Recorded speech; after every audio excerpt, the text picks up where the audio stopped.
Eu não sei se o Leonardo sabe, por exemplo, ou o Marcos, mas se no caso do Paulo Freire, esse reconhecimento foi depois, em que momento que isso aconteceu. Né? Ele foge dessa rota.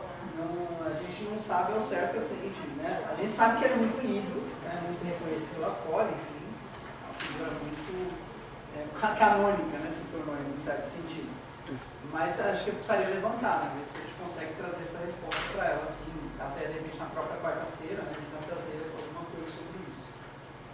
Sobre saneamento básico, você, pelo que eu me lembro, né, que você perguntou, né, ou tentou refletir um pouco sobre isso, né? Como lidar com as questões do saneamento básico, né? Enfim, acho que de novo, é uma pergunta que eu tenho feito também, né, como alguém que está na área, né, de tecnologia, então muitas vezes, por exemplo, demandas concretas de alunos que, eu queria fazer de repente um TCC, uma iniciação científica, ou sei lá, alguma coisa nessa área, né? Recentemente uma aluna veio me perguntar, né? E aí o que eu tenho pensado com ela? Eu a levei numa ocupação urbana que tem lá em Foz, e eles estão com problemas de saneamento, né? E não só saneamento, mas que tem a ver com infraestrutura, né? Articulado com a ideia de saneamento, que é de drenagem. Então, a comunidade ela ocupou uma região próxima a uma nascente, aí a prefeitura foi lá e, né, realocou, ajudou lá a realocá-las para fora da região da APP, mas está próximo. Mas ali acaba recebendo muita água. Né? Então, o convite que eu fiz para ela na questão de pensar essa dimensão de saneamento, essa dimensão técnica, por exemplo, né, ou da drenagem, é de pensar com eles, quer dizer, o que é possível fazer com os recursos que eles têm, ou até que ponto a gente vai envolver outras entidades para pensar. Então, acho que uma solução, né, é pensar na concretude de cada situação. Eu acho que existe uma questão que é. Agora, sobre uma questão maior de pensar o saneamento numa outra chave, né?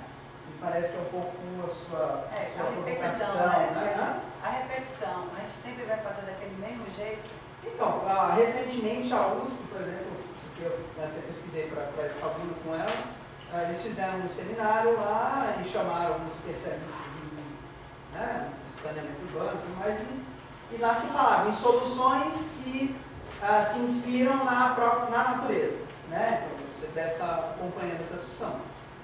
Poderia ser uma chave de leitura, né? Quer dizer, você repensar a partir de uma outra relação com o ambiente, e aí no caso do decolonial, ou das vozes que ele quer trazer à tona, né? Então,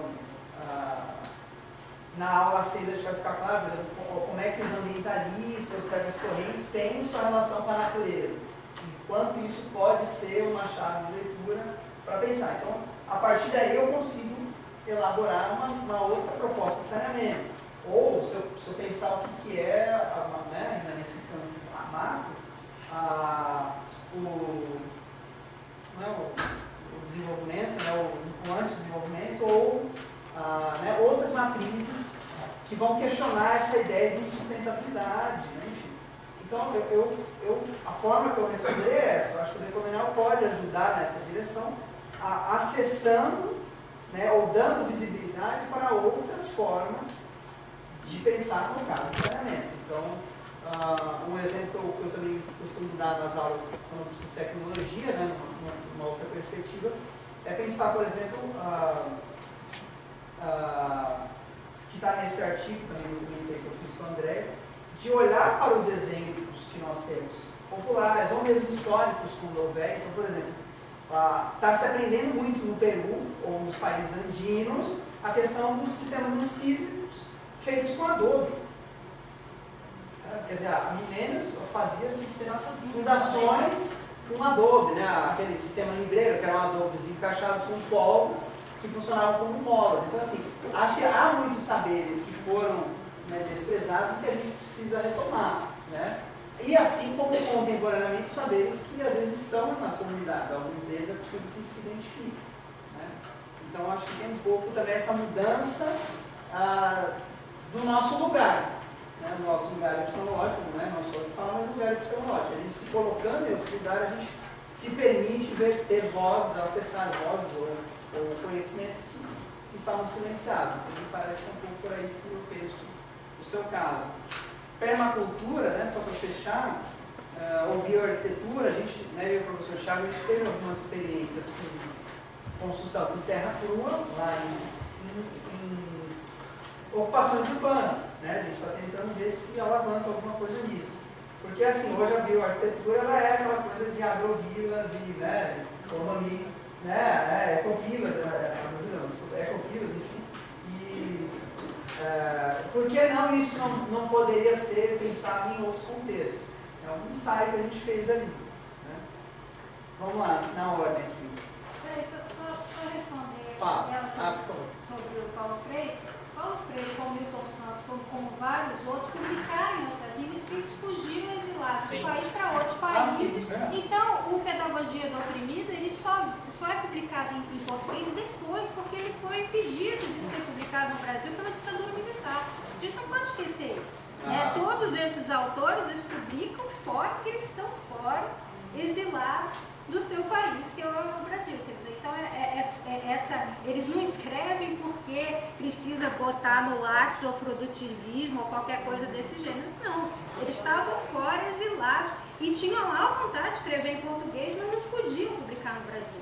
Esse que é um dos pontos graves dessa situação. Escrever, então, nas línguas... Exato, onde ele estava. No caso, ele estava no Chile, quase todos fogem para o Chile, depois dá o problema no Chile, eles vão embora, e nesse momento ele está em Harvard. Ele foi chamado para Harvard, né? Todos os intelectuais brasileiros de esquerda são perseguidos e são chamados pelas universidades. E acontece a mesma coisa com o Milton Santos. Obrigada. Vamos lá, modernidade apaga, recalma o solapamento. Né? Essa questão é uma questão interessante, eu achei bem colocado. Né? Bom, eu acho que o nosso gráfico, ele tentou ser didático. Eu mesmo já assinalei que falta, inclusive, a linha abissal aí, né? De alguma forma a gente precisaria repensar. Mas para mim foi muito interessante pensar nesse gráfico, né?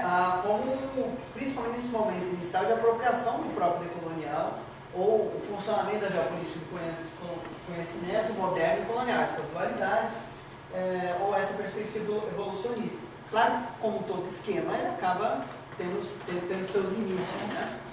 Eu não sei se eu entendi ou se eu necessariamente concordo que aqui a nossa intenção, ou proposital, ou sem querer, foi de recalcar ou apagar algumas questões, né, que você colocou. Né? Desculpa interromper. Não, então, por favor, esclareça. Pensando nessa coisa do patrimônio, Tá, a gente pode entender pelo gráfico que essas visões de mundo africano não era o patrimônio, está lá embaixo, e que o patrimônio é o conhecimento eurocentrado. Então, quando a gente pede mais patrimonialização disso, é como se a gente estivesse reafirmando a seta de que o que eles precisam é tornar esse patrimônio. Tá, trazer, você está dizendo que é isso, é trazer para cá, né? Se está, ou aqui, né? Tá bom. Ok? Tá. Então, assim, a questão, acho que eu vou acabar então entrando na questão do patrimônio. Eu acho que no caso ali da questão da Andréia, né, porque a gente acabou sendo mais fiel ao texto dela. Eu não sei se naquele momento que ela escreveu, eu acho até que no texto talvez ela consiga problematizar mais do que a gente aqui na aula. Né? Eu precisaria retomar o texto, mas conhecendo ela, eu sei que ela inclusive faz essa discussão dessa museificação, né? Ela problematiza, se não no artigo, ou talvez não tanto no artigo, mas em outros momentos, eu sei que ela problematiza essa ideia de que para ser bom tem que ser algo que tem que estar tombado, tem que ser, ou que esse processo ele não deve ser repensado, com certeza mesmo. Né? Eu acho que tem uma tensão aí, porque, de novo, quando você pega nessa matriz aí alternativa, de uma tentativa de uma episteme, né, uma rebeldia epistêmica, né, uma outra chave, é muito diverso. Né? Se a gente pegar o que acontece em Bolívia e Equador hoje, a forma como se desdobram esses processos é muito truncado, né? Esses processos há muitas divergências ou muitas, né, como que se trata. Então, há perspectivas que vão tentar dialogar mais com a perspectiva moderna. Né? E há aquelas que vão ter um embate mais prominente de, não, a chave de leitura do moderno, ela tem que ser rechaçada. Pelo menos a leitura que eu faço, que a gente vai apresentar na aula 6 aqui, dependendo de onde está esse pensador ou esta pensadora, ou, né, quem está colocando a questão, vai problematizar isso mais ou menos. Tá? Na questão do patrimônio, então, assim, eu digo por mim, né, e pela professora André, sim, ela problematiza isso, sim, eu acho complicado.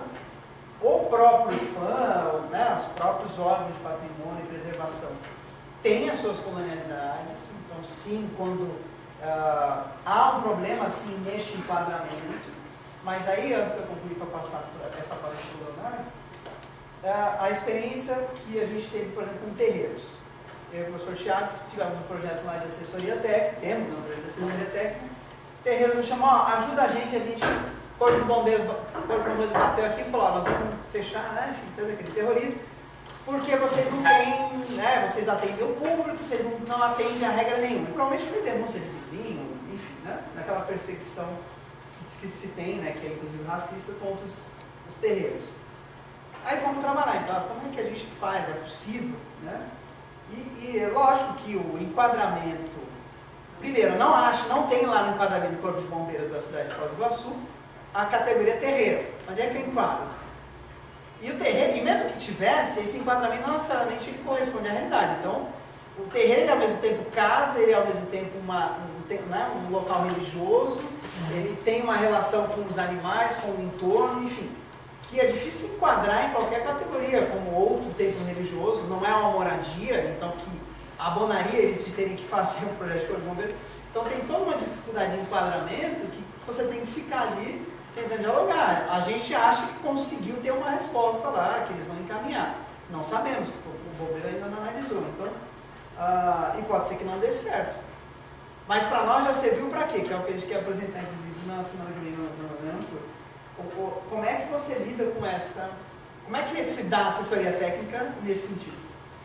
A gente tem que pensar, inclusive, o próprio papel do arquiteto nesse processo. Qual que é o nosso? Então vamos, né, vamos colocar o extintor de incêndio aqui, mas, pô, é em cima do atabaque, né?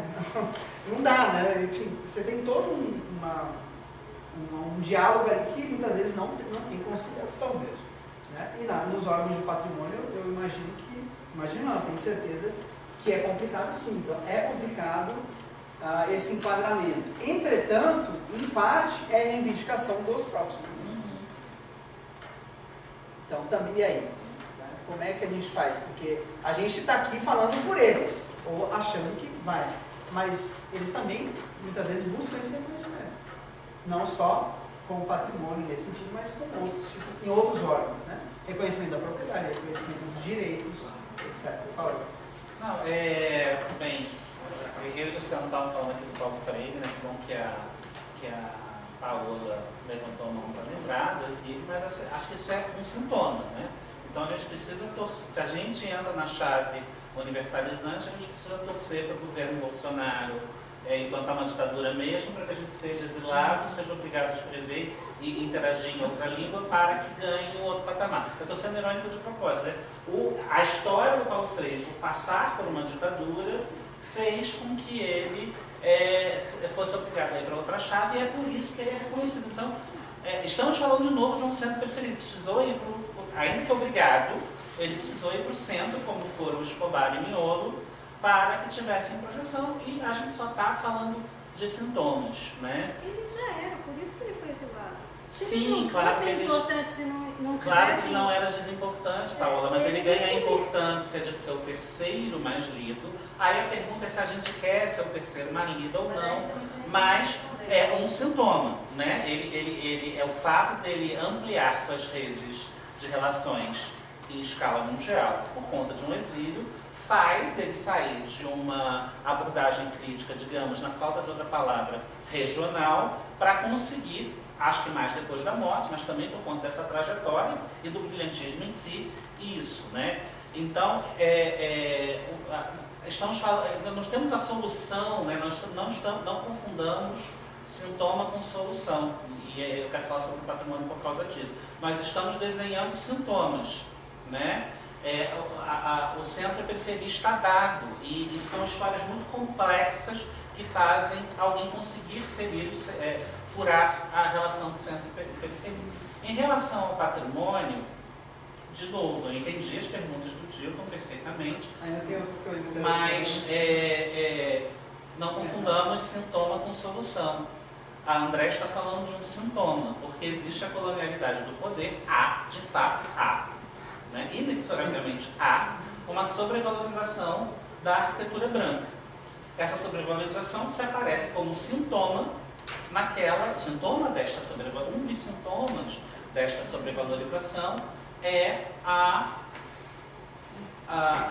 ideia de monumentalidade que está presente no IFAM, inclusive valorizar essas questões. A gente, ou o André, está dizendo, então vamos tombar tudo que é africano? Não exatamente, mas a resposta também não é um não taxativo. Porque por que tem aquele 1%? Está no texto da Andréia. Houve uma reivindicação durante o processo da Constituinte que mudou a concepção de patrimônio. Isso foi uma reivindicação dos movimentos sociais, majoritariamente negros, que ao mudar a concepção de patrimônio, coisas que eram intombáveis passaram a ser tombadas. E eu não vou virar para o cara e falar, você está errado, você está entrando numa loja assim. Ele está tentando operacionalizar para ser mais fácil aprovar o laudo do bombeiro. Porque se for tombado, talvez seja mais fácil aprovar o laudo do bombeiro. Ou se for tombado, vai ter algum tipo de isenção que vai ajudar. Aqui eu estou falando desde o primeiro dia de aula, ele está operacionalizando a identidade no mundo real, em que essas diferenças são colocadas como abissais. E aí eu acho que tem de novo uma comparação com as cotas. Tá? Foi dito aqui que, então a gente vai querer que essa concepção de patrimônio equivocada seja direcionada para ficar tudo igual. A gente teria coragem de falar isso sobre a universidade em 2019? Essa universidade colonizadora, excludente, que ajuda a produção desse dualismo, que historicamente foi eurocêntrico, que historicamente foi racista, a gente teria coragem de dizer, então os negros vão querer participar dessa universidade? Por que eles não criam uma própria forma de fazer a universidade? A gente não teria coragem de falar isso, porque a gente está falando sobre sintomas de um mundo real em que as pessoas vão participar desse mundo real e se virar do jeito que podem. E um dos jeitos de virar como se pode por exemplo, entrar nessa universidade que tem inúmeras qualidades, mas que sempre excluíram essas pessoas. Então, elas poderem entrar na universidade é importante. E dando o exemplo do turismo na Rocinha, por exemplo, esse turismo terrível, horroroso, predatório, os moradores da Rocinha diziam que eles se sentiam existindo. Né? Se as pessoas vão visitar Copacabana e agora elas visitam a Rocinha, eu existo. Né? Eu existo numa... Então, é muito complexo. Né? E aí, fechando, desculpa a fala longa, que eu não queria, o Miolo ele fala uma coisa que parece uma ironia boba, mas é verdade. Né? Ele fala num dos textos que está nessa aula, ele fala que ele está no Congresso e uma trupe marxista foi meio que para sacanear, uma semana decolonial, e a todo momento perguntavam para ele, mas você fica dando um monte de exemplo e você não define o decolonial e não dá a solução decolonial. E ele fala, você só está perguntando isso porque você está no dualismo moderno. Você está querendo saber o que é e o que não é o decolonial, e diante do que é, o que faz para transformar o mundo em decolonial. Né?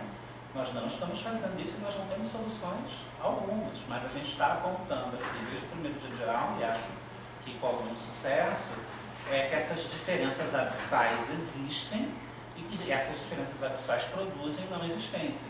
Então, talvez o movimento negro lá na Constituição de 88 tenha achado bacana ter a possibilidade de tombar terreiro, sim, porque isso, dentro do universo que aí está, é um reconhecimento de existência.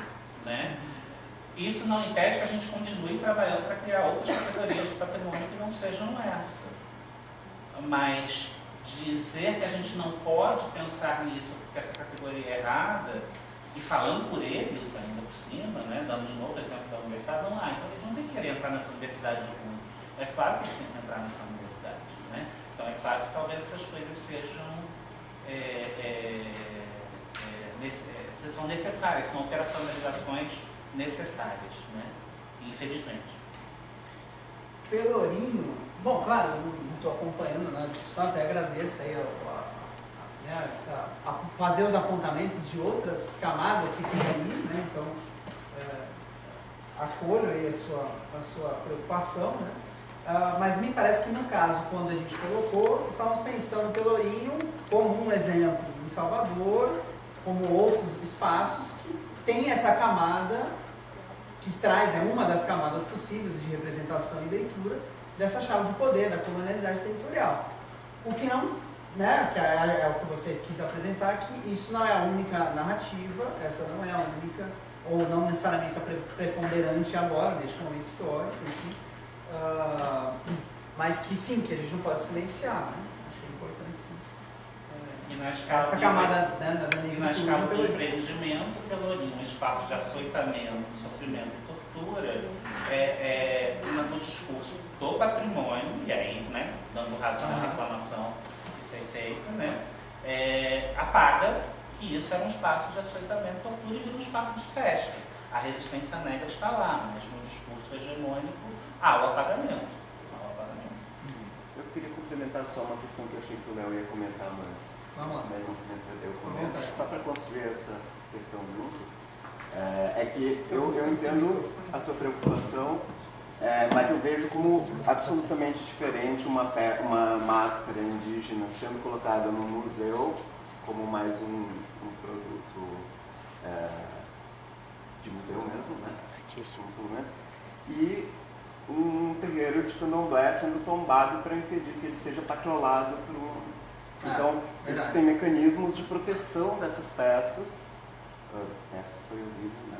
Mas dessas assim elas situações, são visas, né? E então a pergunta que a gente tem que fazer não é sempre aquela, de novo, né? Não está virando a chave?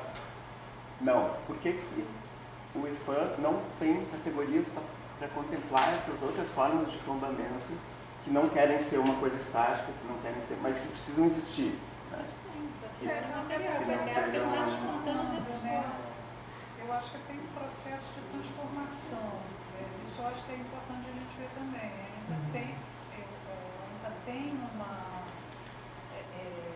um ranço em vários aspectos, um reforço dessa dimensão de patrimonialização, mas a gente vê o que foi o IFAM quando foi criado, ele vem sofrendo uma transformação, inclusive incorporando a dimensão material, o próprio pensamento mundial do patrimônio, eu acho que se transforma. Se a gente for ler as cartas patrimoniais, a gente vai vendo a transformação, né? Mas aí eu não sei, enfim, quando eu estava lendo o texto da Andréia, eu me lembrei muito do seu texto, Paola, sobre o Museu da Favela, o tombamento, uma discussão. No Estética da Ginga, no final, quando você fala que o que deve ser tombado na favela acho que foi no Estética da Ginga. Ela estava me olhando com uma cara de dúvida. Eu estou na dúvida se foi mesmo lá que eu li. Mas foi você. Porque teve uma discussão também que no Rio foi criado o Museu da Favela e a Paola participou da discussão. E aí ela chama a atenção para uma coisa que eu acho que foi muito interessante perceber, que foi que o que deveria ser tombado na favela é o próprio movimento da favela. Você lembra disso?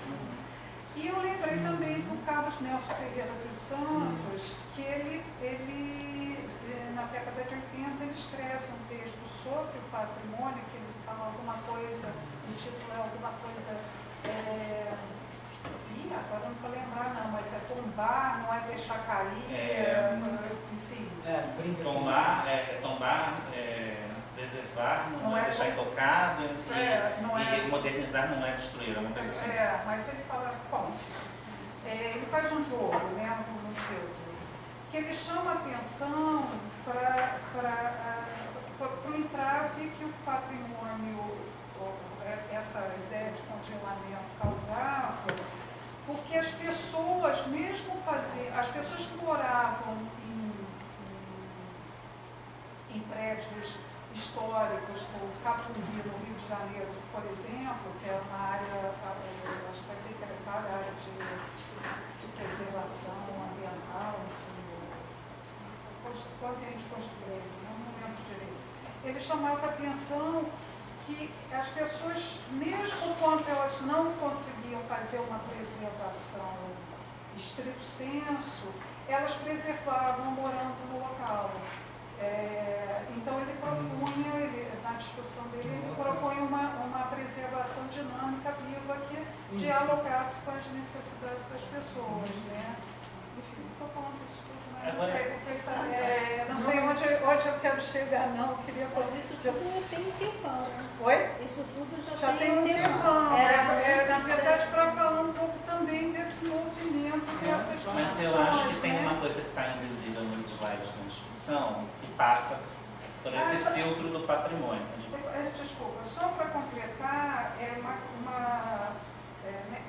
nessa da leitura do texto André, que me lembrou os outros textos, é que ela chama atenção também para uma preservação, por exemplo, de processos construtivos. Isso. Né? Que não é... Que, aliás, era crucial, né? Às vezes mais importante é do que aquela casa assim, né?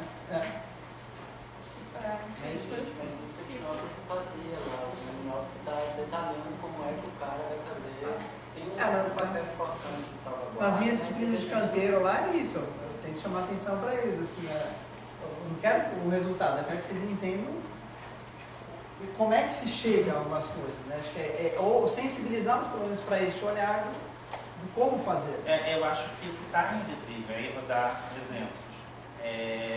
Visível na discussão, no slide, né, do nosso, na preparação da aula, e que não está tão invisível no texto da Andréia, é que peguem a casa de palafita, que está lá como exemplo, estava no slide, e peguem uma igreja.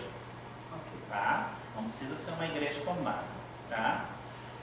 Por uma construção do que é patrimônio e por uma construção do que é boa arquitetura, por uma construção do que é estilo, linguagem, né? Onde você encaixa a palafita na história das linguagens arquitetônicas? Você não encaixa, né? Porque na história das linguagens arquitetônicas, o saber ribeirinho, saber, né? Como mesmo a gente estuda arquitetura no Brasil, que era a disciplina lá da UFRJ, o indígena e o negro, quando aparecem como os operários, né?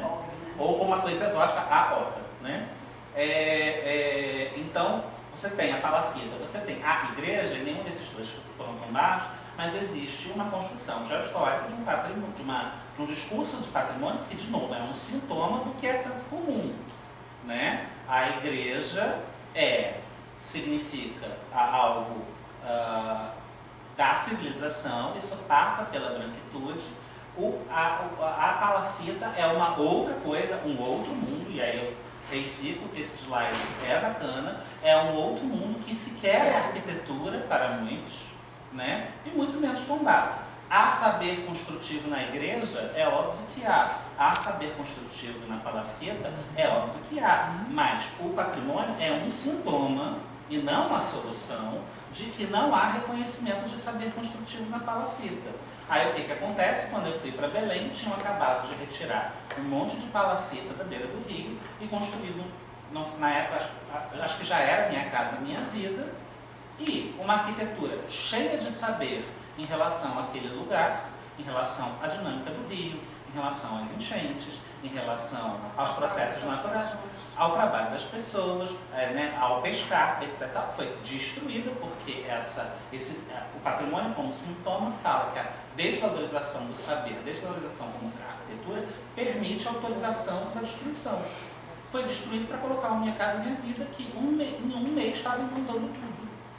Então, no final das contas, é burro, né? Porque você retira uma arquitetura muito mais inteligente para aquele contexto, é autorizado para colocar uma arquitetura dita melhor, porque o universal, passando por todos os traços que a gente já colocou aqui, o concreto armado como universal, o tijolo como universal, esse saber construtivo como universal, que destrói aquela arquitetura e torna a vida das pessoas pior. Né? É uma arquitetura do mal viver. Então, de novo, o patrimônio é um sintoma de coisas que estão por trás. Podemos discordar da concepção do patrimônio, mas não podemos ignorar que ela fala sobre uma série de coisas e que tentar tombar a palafita talvez fizesse com que em Belém não tivesse destruído essa comunidade.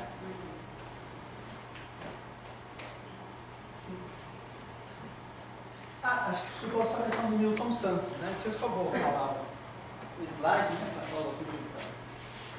Onde é que ele aparece aqui? Acho que é um pouco antes, não depois. Ele pegou algumas referências de No final autores e já. comparou com o Fernando Holliday e a Fernanda Lima. Tá. Me ajuda aí, né? Aqui, né? Não, mais na frente. Fernando Holliday. Peraí, deixa eu passar aqui. É logo depois da Fernanda.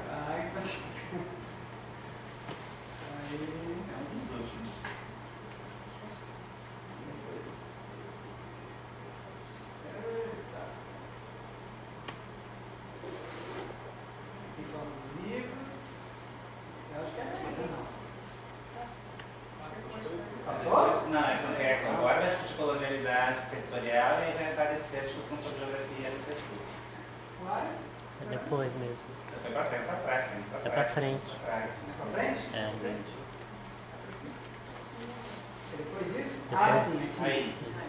É porque existe uma discussão, por exemplo, a Hadid, por ser mulher, fez algum bem às mulheres? Não, parece que ela reproduziu uma arquitetura hegemônica dessa autoria que está lá no slide do Farré Jevado, quando ele reclama dos pós-modernos. Doreen Massey produziu, sendo mulher, algo relevante na geografia? Aparentemente sim. Ela tem toda uma trajetória. Seu corpo foi importante para a produção da geografia dela. Ela escolheu usar o corpo como uma ferramenta para pensar. Sim, ela é uma das autoras mais consagradas na geografia e gênero, fazendo acusações bem contundentes sobre uma espacialidade gendrificada no masculino em toda a concepção da geografia. Aí vão vir as latino-americanas dizendo que ela também fala de uma mulher europeia. E o Milton Santos, ela era, né, já faleceu, era inglesa. E o Milton Santos, inegavelmente, sua posição de intelectual negro era importante em si, mas existe um embate sem fim na geografia se ele falou ou não falou sobre questões raciais relevantes. Né? Eu acho que não, mas há quem defenda que a aula dele é pontuada por essa questão, que eram os limites que ele tinha em cada contexto histórico para falar sobre essa questão, sendo talvez um dos únicos negros presentes na universidade no momento que ele escrevia. Tá? E aí a pergunta ele São Fernando Holliday, o cara que nega seu próprio corpo e acaba fazendo uma epistemologia em prol da destruição desse corpo, ele São Fernanda Lima privilegiada, mas que valoriza a pluridiversidade, né? Usa seu lugar privilegiado para falar da existência de muitos, ou são meio termo entre uma coisa e outra. Eu fiz questão de voltar aqui, ainda bem que ela lembrou, mas não quis dizer que eu prometi que a gente ia voltar aqui, né? Então, é isso. Sim, mas eu acho que é isso que a gente na hora eu desenvolvi, né? Essa ideia de que lugar, né, epistemológico nós estamos falando. Já que, né, aqui tem uma questão de lugares de fala também que se confunde aí, se eles estão, né, casando as duas dimensões. Foi nesse sentido que a gente apresentou isso aqui. Por isso que o Milton Santos aparece nesse slide. Sim? Mais alguma questão? Acho que não fugiu nada, né, gente? Vocês perguntaram? Não, né? Do fazer colonial verdadeiro. Fazer. Decolonial verdadeiro, não, acho que ele já foi embora. Ele tinha perguntado, ele estava acho que na dúvida naquele slide, do voodoo. O que mais que ele tinha perguntado mesmo? Qual que era? pelo que eu entendi, se essa posição, né, do sujeito que fala no lugar da verdade. Acho que você vai fazer isso. Aquela pesquisa dela é patrimônio material só, né? Ela pega o livro de tombos. Mais alguma pergunta?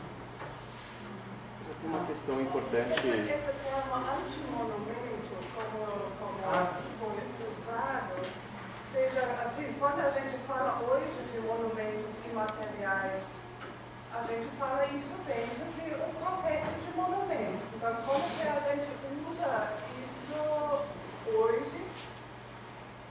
Eu não sei se foi a ideia, se que uma oca virando monumento ainda mantém uma ideia de antimonumento ou qualquer coisa imaterial seria antimonumento. Então, como você pensa isso hoje, a partir dessas referências contemporâneas? E também, que quando sobre essa verdadeira decolonização, tem essa ligação da colonialidade com essa ideia de raça. Então, quando você fala que os processos e estratégias decoloniais seriam contra a lógica de racialização dos corpos, e ao mesmo tempo a gente sempre pega pelo viés indígena, afro, assim, se isso é que vira quase uma tautologia, assim, que as estratégias decoloniais repetem as mesmas estratégias coloniais. Então, como você percebe se isso é um agravante ou se é um movimento circular, ou se vocês também pensam nisso num gráfico, que isso vai escalar e romper uma hora ou entrar em um equilíbrio estável, assim, como que seria isso? Eu sei que vocês são amigos da Andréa, mas para mim é estranho que todas as pessoas a gente se refere pelo segundo nome, às vezes primeiro e segundo nome, e normalmente são as mulheres que a gente cria uma intimidade bastante informal e lida com eles do primeiro nome. E sabe, conhecendo também um pouquinho da Andréa na África, queria saber assim como vocês percebem essa relação entre Brasil e África dentro dessa discurso decolonial. A Moaça. Mas você chamou o Lacoste de Ives. É o Ives, eu não sei, nem tá Ele nem é seu amigo, né? Faltou aí vizinho. Bom, antimonumento. Você me falar? Aí você falou agora da questão da África. Bom, essa última, eu saberia, não acompanho assim, principalmente com ela, né? Essa questão. Antimonumento da África e a segunda, qual foi que ela me notou? Antimonumento é coisa de acusação constante no decolonial, que nós falamos de raça e racializamos também. Bom, eu acho que algumas dessas questões a gente vai conseguir problematizar ou organizar essa específica da raça, acho que na última aula, né? Porque ali é onde esse embate vai acontecer. E aí, um dos textos que a gente colocou lá vai pegar, por exemplo, o embate que tem na ideia do bem vivido e as diferentes correntes que estão ali dialogando. E as acusações que cada vertente vai fazer para si e dentro de que chave que cada um se enquadra. Né? De novo, o que eu penso sobre isso, da sua pergunta que eu consigo elaborar agora é o que é uma contribuição fundamental, importante, interessantíssima do decolonial, de novo, é entender a produção do conhecimento como algo com a sua geopolítica, achar modernidade e colonialidade como duas, essa relação, digamos assim, dialética entre ambas, quem é silenciado, quem não, e aí há um duplo silenciamento, que a gente tem trabalhado, silenciamento do moderno, que é o sujeito universal, então ele também se silencia, E aí já vamos começar, né, também vamos problematizar a questão do canibal, do primitivo, como uma outra forma de silenciamento. Né? Então traz-se esse duplo de silenciamento em que a teoria decolonial coloca isso para fora, expõe, né, essas questões. Agora, nos diversas formas como isso vai se desdobrar, né, eu mesmo não domino todo esse repertório para entender se há alguém ou um conjunto de teóricos que conseguem, digamos assim, fazer a leitura plena de algumas armadilhas que podem estar caindo.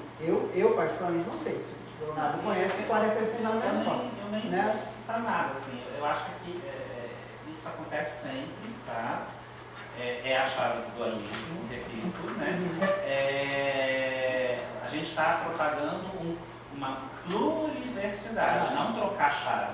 Agora só posso falar de indígenas. Não, a gente está falando assim, por que há saberes que são silenciados e por que há o Gabriel, o Marcos ou o Leonardo falarem sobre a necessidade de trazer à tona esses saberes. Isso é lido como trocar a chave, como se a gente estivesse querendo silenciar os brancos. É impossível silenciar a branquitude, tá? Agora, eu acho assim, eu me sinto mais à vontade nesse espaço, né, por uma questão de uma valorização do diálogo e da divergência que não tem outros, falar uma coisa que é sensível, mas é importante. Às vezes essa crítica de, ao você valorizar, entender que não existe raça pela construção, mas que ela existe ontologicamente atuando sobre o real. Que não existe identidade, mas existe uma identidade branca que não se finge não identidade, e classifica todas as outras e opera o mundo inteiro a partir disso. Eu acho que me soa desconfortável que quando a gente fala sobre isso, a resposta é mais ou menos a resposta de quando se fala sobre racismo no Brasil, dizem que falar sobre raça e racismo é aumentar o racismo. Né? Como é que eu falo? Como o Fernando Holliday falou. Como é que eu falo de homofobia sem falar da categoria que foi inventada no homossexual, em contraposição ao heterossexual, para explicar que existem corpos que vão sofrer mais que outros? Como é que eu explico racismo sem falar de raça? Né?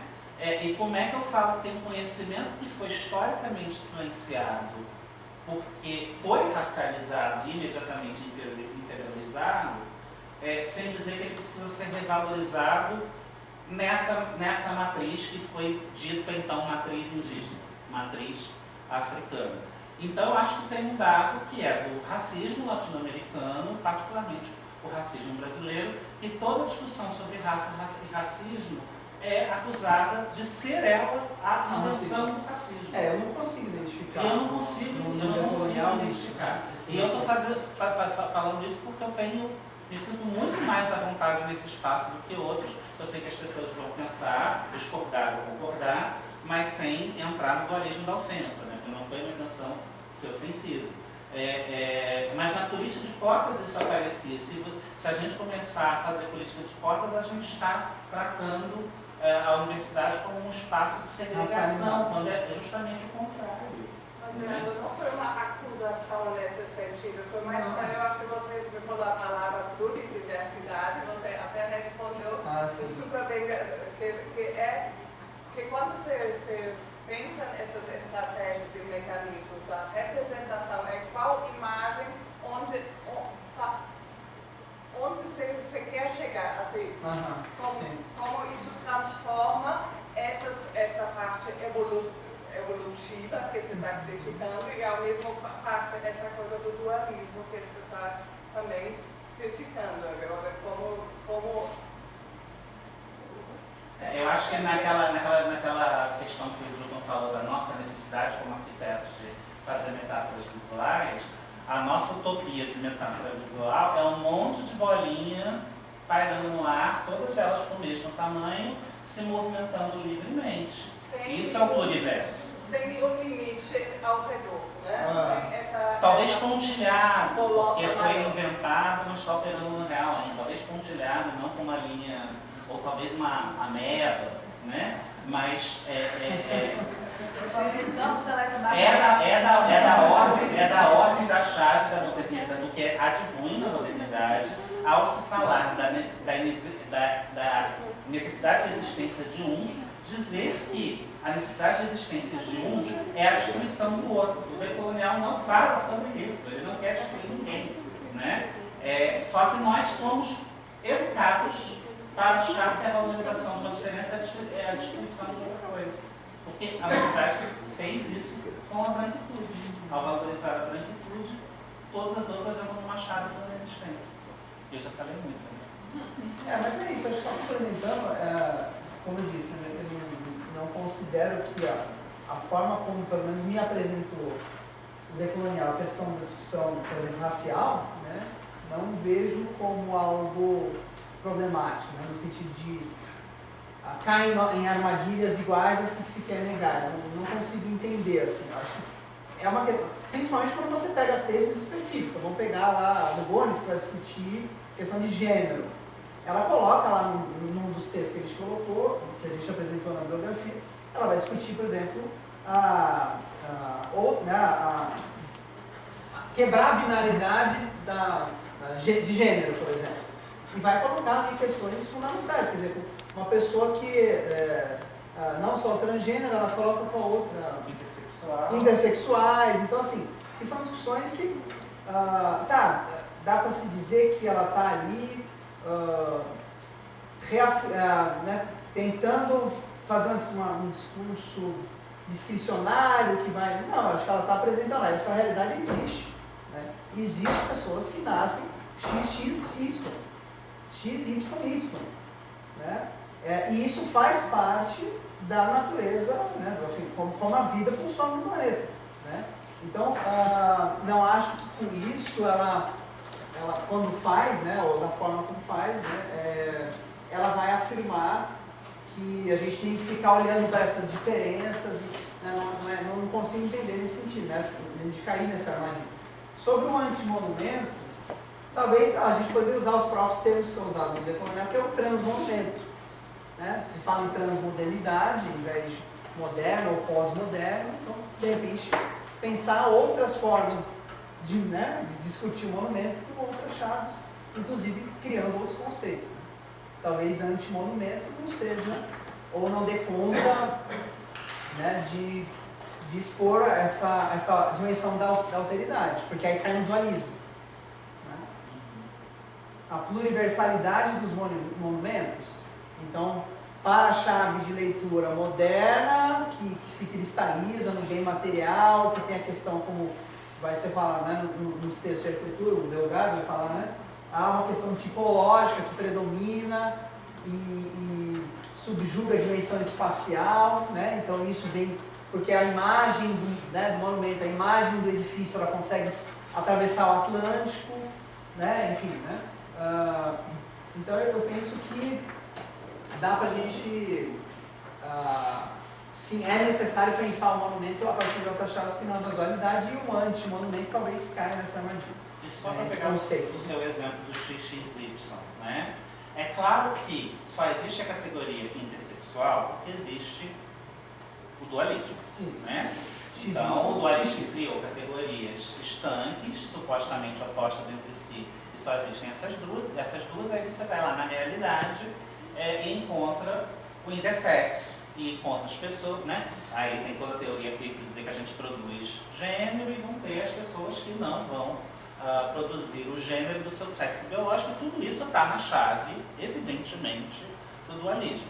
Só que se a gente falar isso, então não vamos pensar mais nessas categorias, o risco evidente é voltar para o sujeito universal.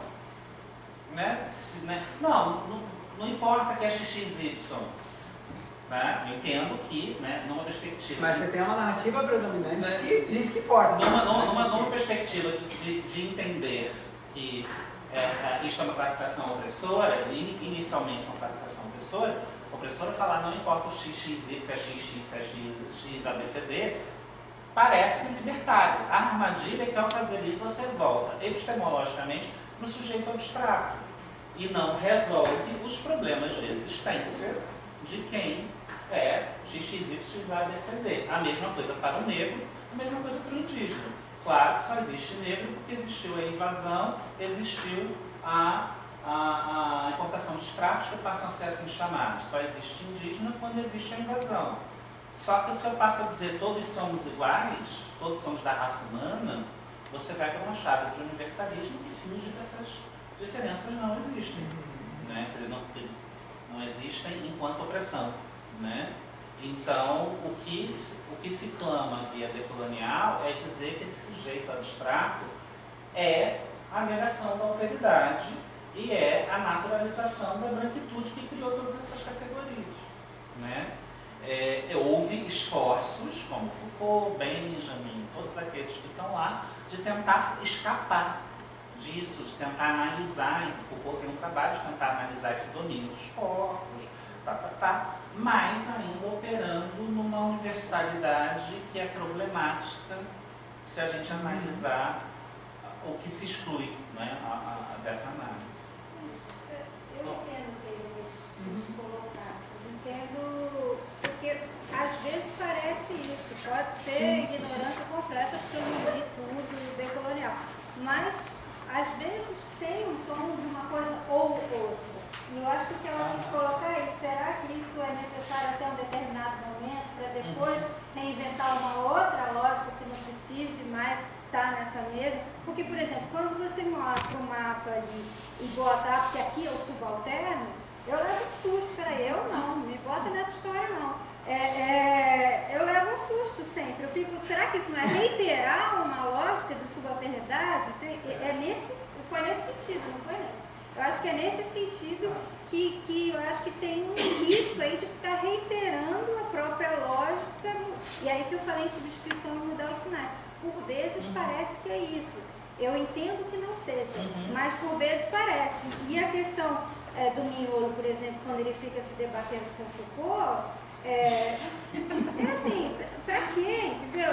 A gente sabe quer dizer, quem leu minimamente Foucault vê que aquilo, primeiro que o que ele fala tudo com a questão do poder está diretamente relacionado à discussão de Foucault. Segundo, que não dá para pensar Foucault pensando em algo universal. Ele trabalhava com arquivo, ele trabalhava com aquelas pessoas que estavam ali naquele arquivo. Não tem nada de universal nisso, nem nada de tentativa de universal. O que fizeram com ele, não sei o que, é uma história, o que fizeram com... Né? Eu acho que